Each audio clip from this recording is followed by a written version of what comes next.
If you want to really be fulfilled and happy, I think the first point to understand is that you can't just focus on one area of your life and expect yourself to be really happy and fulfilled.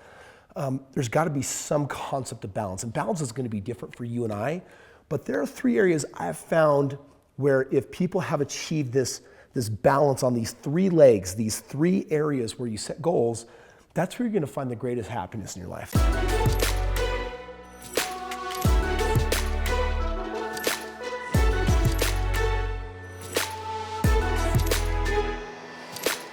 So I'm going to write these down for you.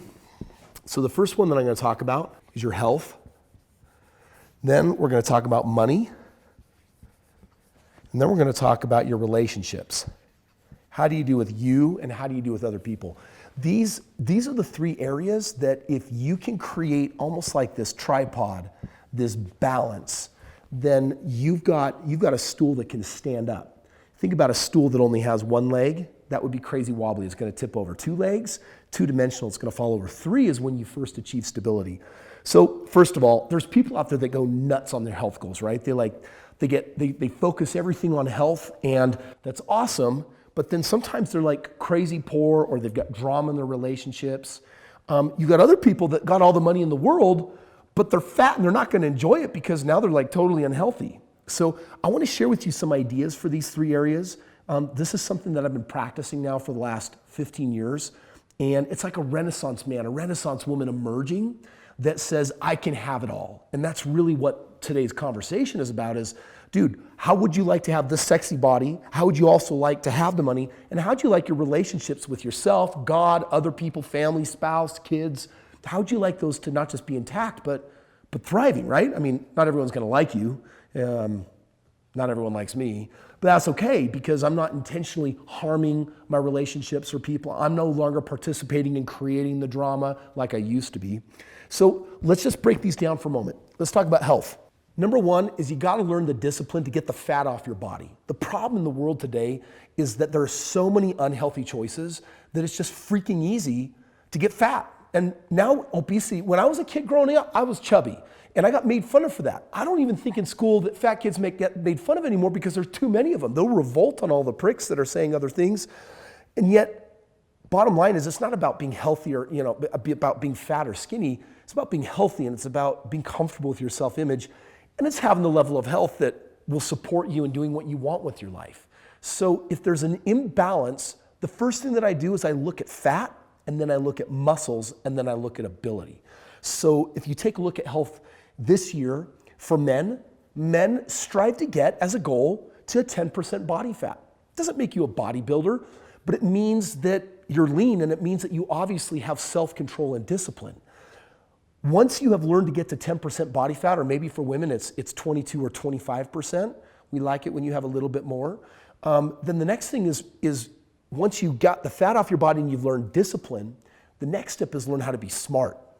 And that's what muscle is. Muscle is smart. Guys, put on 10 pounds of muscle this year. Gals, put on 5 pounds of muscle. The reality is that a pound of muscle beyond your body's natural ability consumes 100 calories a day.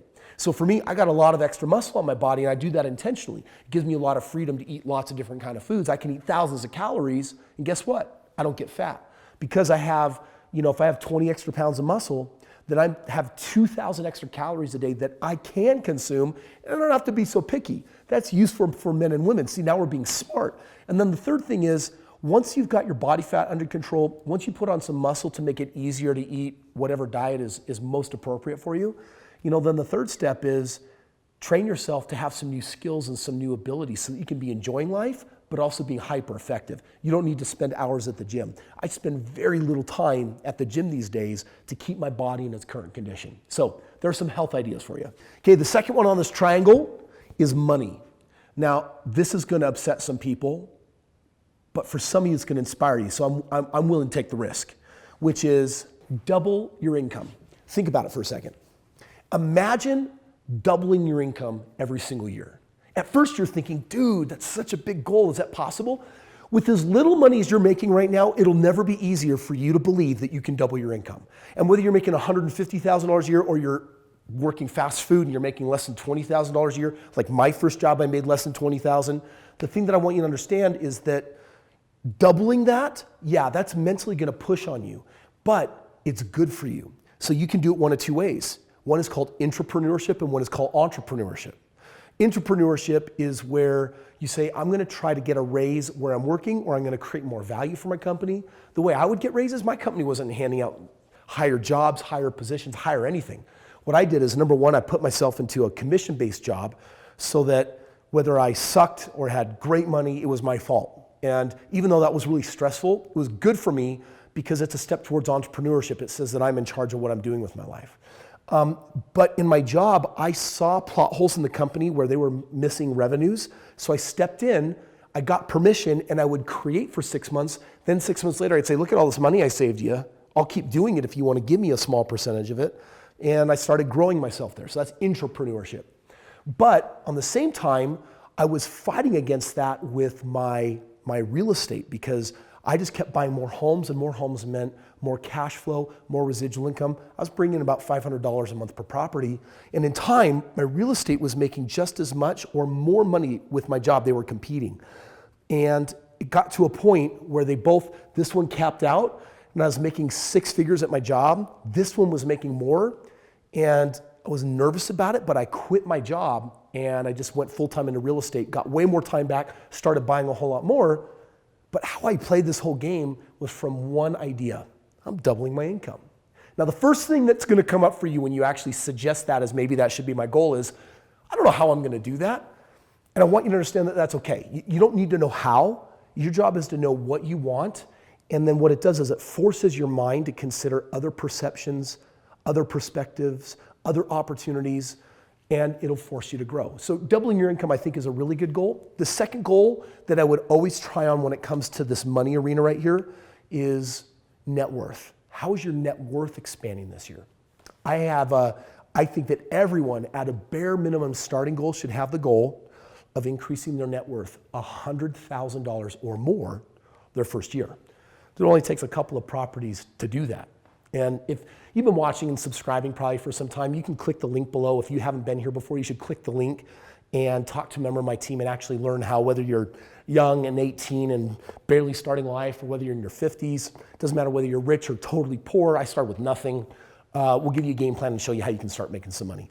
But everyone should have the goal of doubling their income, and if you want to push yourself, and I recommend that you have a goal of at least growing your asset base, your net worth base by 6 figures. Because it's easy. I mean, you buy a property with, maybe $30,000, $40,000 of equity, you use one of my strategies on it, you sell that home later, let's say you make $50,000 on it. Well, buy 2 homes this year. Increase your net worth $100,000. It's really simple once you learn these things. Biggest thing that it really requires is courage in the end. Simple, but courage, right? Health goals. Get your fat under control, then get your muscles under control, and then learn how to do it without turning into a gym rat. Learn how to do it and make it easy and effective. Number 2 is money. Double your income and grow your net worth substantially. And the third one right here, this is people. So if I'm getting really kind of personal here, I recently read in a book something that really, really touched me deeply. And it suggested that there are only 2 people on the planet. You and I might think there's 7-8 billion people on this planet, but he said there's only 2. There's you and there's God. Outside of that, we judge people. You're old, you're young, you're worth getting to know. You're not worth my time. You're worth my time. I want something from you. But when it's just you and God, it changes the way that we perceive people. At least for me, it does. So my personal goal every year is to have optimum relationships with my wife, with my kids, with my neighbors, with strangers, with you. I get fan mail, I get emails, I get questions from people all the time from my YouTube channel here. And out of respect, I try to respond to everything as much as I possibly can, because even though I don't know you, I believe that the value of your soul is just as precious and priceless as mine is. I mean, we're all on the same level that way, right? Some of us are just at different levels, and we all have different gifts and things that we can offer each other. So I want to invite you to ask yourself, what's my goal that I have with, first of all, myself, and then everyone else in my world. So for you, most people, they start with others, but with your relationship goal, the most important relationship, beyond God, is having a relationship with yourself. A lot of us are relying on other people to make us feel certain ways, do certain things for us. But the person that we're really waiting for to validate who we are It's us. So you might be waiting for someone to finally tell you that you're smart or that you're capable or that you did a good job on that project. But instead of waiting for other people and then putting that expectation on them, this year, cultivate a relationship with you where you can give yourself the words of life that you've been searching for. Commend yourself, tell yourself, compliment yourself, tell yourself what you're doing a good job on. Be honest, be authentic, be upfront with yourself. But have a relationship. So you do that by self-honesty, giving yourself the words of recognition that you're looking for. And for heaven's sakes, take care of yourself, which links back into have some financial goals, go to the gym, take care of your eating, keep everything under control. And for me, here's what I'll tell you. When I am rocking it, I don't have to be perfect. I don't have to have like Hollywood sexy body. I just have to be doing something right now to be better today than I was yesterday. If you're improving your health every day, if you're improving your finances every day, and if you're improving your relationships with how you perceive, see, and interact with people, for me, dude, that's a life where you get to have it all. And then the cool thing is like, this house is a byproduct of how I treat people, is a byproduct of, I believe, how I treat my body. It's a byproduct of my finances. So everything in time comes together. This idea that we can have it all, it's real, it's here, it's now. As long as you have goals for developing yourself in all the important areas of your life every single day. Now, you might add a couple other things to this. You might challenge and wonder what's more important or less important. I'm arguing that it's all important. And my invitation for you is to know the categories that would give you total balance in your life, and then every day find a way to work on them just a little bit. Because if you do, in time, you're gonna have it all. Hey, thanks so much for watching this video today. Where you go from here is, if you're new to the channel, please subscribe. Every single day I'm popping out a video like this. It's usually on wealth or finance or real estate or mindset to help you live the most amazing life that you can. And for those of you that are like, hey, Kris, I'm serious about doubling my income, click the link in the description below and get with me and my team and learn some of the options that are available to you to help make that possible. See you then.